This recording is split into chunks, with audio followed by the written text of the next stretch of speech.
Hola otra vez a todas y a todos. El día de hoy vamos a ver rápidamente lo que para mí son los 6 tips básicos para la vigilancia del trabajo de parto.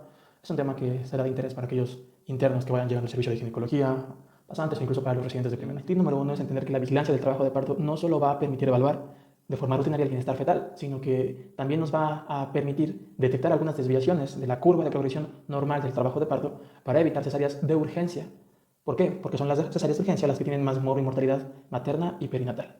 De hecho, la norma oficial mexicana comenta que el partograma es una herramienta fundamental durante el trabajo de parto que debe de llenarse de forma rutinaria y este llenado y estos datos deben de analizarse de forma detallada en todas las embarazadas con la finalidad de evitar distorsias y cesáreas de urgencia que conllevan una alta mortalidad. El partograma, como ya se dijo, es una herramienta fundamental. Aunque su diseño puede ser variable según los países, todos tienen unos ítems básicos como la frecuencia cardíaca fetal, la actividad uterina, uso de oxitocina, dilatación, borramiento y altura de la presentación como mínimo. Todo eso nos va a permitir evaluar de forma íntegra y detallada cuál va a ser la evolución del trabajo de parto. Por lo que repetimos, es importante llenarlo. Muchas veces en las prácticas de los estudiantes o los internos, generalmente solo se les pide que llenen el partograma o que corran los foquitos. Si ellos no entienden que esto va más allá de solo llenar un papel para que tu R más o tu adscrito no se enojen, pues no van a entender entonces cuáles son las posibles complicaciones de no llevar a cabo un buen llenado del partograma. En mis palabras, si una mujer va a estar en un hospital sin un partograma lleno y sin una buena vigilancia, pues que mejor se vaya a su casa, ¿no? A parir, igual hasta le va mejor. Las pacientes llegan con nosotros porque somos especialistas y como tal tenemos que tratarlas para ofrecerles el mejor resultado a ellas y a su recién nacido. También es importante que entendamos que el partograma no solo me va a permitir a mí identificar la evolución del trabajo de parto, permitirá una evaluación interpersonal, porque yo puedo hacerme cargo de una paciente a la que yo recibo, yo vigilo y yo veo cómo llega la autopsia. Pero puede haber pacientes a las que yo reciba con 2 o 3 de dilatación, que yo me vaya porque se acabó mi turno y que la siguiente persona que llegue a relevarme debe de conocer cómo evoluciona el trabajo de parto de esta paciente. Por eso es que llenar un partograma permitirá esa evaluación entre profesionistas. El tip número 3 es abordar de forma rápida cuáles son las recomendaciones que uno tiene que decirle a la paciente antes del ingreso al hospital. Estas recomendaciones, independientemente de cómo las podamos describir, todas en su conjunto ayudan a que haya una mejor progresión del trabajo de parto. Se ha demostrado que la hidratación, la deambulación y el reposo alternados, es decir, que la paciente esté de pie y que cuando esté cansada se siente a reposar. Y el apego psicoemocional, así le denominan los artículos, básicamente se refiere ya a una cuestión de relajamiento. Todo esto en su conjunto, mientras la paciente empiece con su trabajo de parto y no sea indicativo de ingresarla al hospital, favorecer esto mejorará la progresión del trabajo de parto. Se dice que hasta de 1.2 a 2 horas una reducción total del mismo, que para muchas mujeres es la vida misma, ¿no? Es bastante. Esto de hecho tiene un fundamento romántico o teórico, pero al final se ha demostrado con evidencia ya que la vieja escuela, cuando las mujeres solían atenderse con parteras, el solo hecho de que la partera llegara a casa de la paciente y se atendiera el nacimiento en el ambiente familiar o doméstico de la paciente, fomentaba que el trabajo de parto se conceptualizara como algo íntimo, algo en un ambiente seguro y tranquilo. De hecho, no tendría que llamarnos la atención que en la gran mayoría de los casos, pues los partos no requieren mayor intervención por parte del obstetra y que parte de la medicina y de la obstetricia moderna favoreció que el uso de oxitocina, la amniorexis, la maniobra de Hamilton y demás favoreciera cuando menos mayor prolongación del trabajo de parto o incluso cesáreas de urgencia. Punto número 4, que es cuándo recomendar el ingreso hospitalario. Igualmente vamos a hacer referencia a las viejas escuelas, ¿no? Se ha demostrado que las estimaciones de la progresión del trabajo de parto cada vez son más conservadoras. ¿Qué quiere decir esto?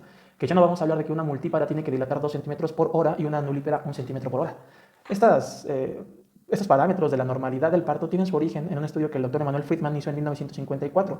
Él agarró a pacientes de diversas características, incluyendo, de hecho, algunos gemelares, prematuros, macrosómicos. Hay algunos artículos que dicen que el doctor incluyó partos pélvicos para hacer sus normogramas o sus curvas de progresión del trabajo de parto. Sin embargo, a pesar de estas grandes discrepancias y errores metodológicos, el estudio del doctor Friedman llevó a establecer las bases de la obstetricia clásica, aunque se le llama obstetricia moderna, ¿no? Pero pues si es de 1954, como especialistas contemporáneos tendríamos que admitir que es todo menos moderno, ¿no? El doctor Jung Sang en el 2010 publicó en la revista de Ginecología y Obstetricia americana un estudio en el cual él trataba de establecer los patrones contemporáneos de la evolución del trabajo de parto. Una duda es si Friedman en el 50 es moderno, pues entonces ha de ser Sang obstetricia millennial, ¿no? O como quieran llamarle. El doctor Sang demostró, ese es el apartado de conclusiones de su estudio, que en esta población contemporánea donde trata de asimilar índice de masa corporal, altura de la paciente, peso fetal estimado, paridad, etcétera, él describió que la dilatación cervical es más acelerada después de los 6 centímetros y que entre estos 4 y 6 centímetros tarda más tiempo de lo que el doctor Friedman había dicho. Él concluye diciendo que debemos permitir que el trabajo de parto continúe por mucho más tiempo antes de los 6 centímetros de dilatación cervical, lo cual podría reducir las cesáreas intraparto y por ende las cesáreas de repetición en eventos obstétricos futuros. En el lado derecho tenemos la típica gráfica que resultó del estudio del Dr. Friedman. Se observa que divide el trabajo de parto en fases, La primera, que es la fase latente, después una fase activa, ya después habla del expulsivo y del puerperio. Friedman describió una curva o fase de aceleración entre los 2 y 4 centímetros, pendiente máxima entre los 4 y los 9 centímetros y de desaceleración entre los 9 y 10 centímetros para posteriormente llegar al expulsivo. Se describe que es una doble curva sigmoidea porque de hecho la que sube describe la dilatación y la que baja describe el descenso fetal, estimando algunos tiempos promedios para cada paciente. Sin embargo, sabemos que dependiendo mucho de la etnia, del índice de masa corporal, de la paridad, del peso fetal estimado, etcétera, va a haber bastante variación entre una y otra paciente, por lo que no se puede tomar como un parámetro definitivo a la hora de evaluar a cada paciente de forma individual. Es válido decir que la obstetricia moderna debe basarse en información que sea igualmente moderna, y no le podemos llamar moderno a algo que lleva más de 60 años. De tal forma que en este artículo de hace 12 años del Dr. Sang, quien ha seguido publicando curvas de trabajo de parto en poblaciones específicas, demostró que el trabajo de parto de una mujer a la que yo ingreso con 2 centímetros de dilatación va a tardar todavía más que aquella a la que yo ingreso con 5 centímetros de dilatación. Muchos podrían alegar que esto es más que nada porque dura menos porque se ingresó con un trabajo de parto más avanzado. Efectivamente, eso puede ser. Sin embargo, algo que es innegable es que mientras más temprano ingrese yo a una paciente, es más el riesgo que ella tiene, y yo como obstetra, de ser más invasivo, de ponerle oxitocina, de hacerle amniorexis artificial, de estarla, le llamamos dando Hamilton o guardián del cervix. Todas esas, que todas tienen descritos complicaciones, cuando menos infecciosas, traumáticas o hemorrágicas. Entonces el doctor Sang demostró que ingresar a una paciente con 5 centímetros de dilatación haría que el total de su trabajo de parto se acercara a las 12 horas, comparado con casi un día de estar en vigilancia de trabajo de parto para aquellas que se ingresan entre 2 o 3 centímetros de dilatación, como era antes. Muchos de los que puedan estar viendo esto van a tener maestros que tal vez tengan 50, 60 años, que ya lleven haciendo obstetricia 20 años, y verán que es súper común, incluso gente más joven, que ingrese pacientes con 3 de dilatación porque son multis, o con 2 porque son primis y hay que revisarlas. Esto es en el contexto de un trabajo de parto de inicio espontáneo en un embarazo normoevolutivo.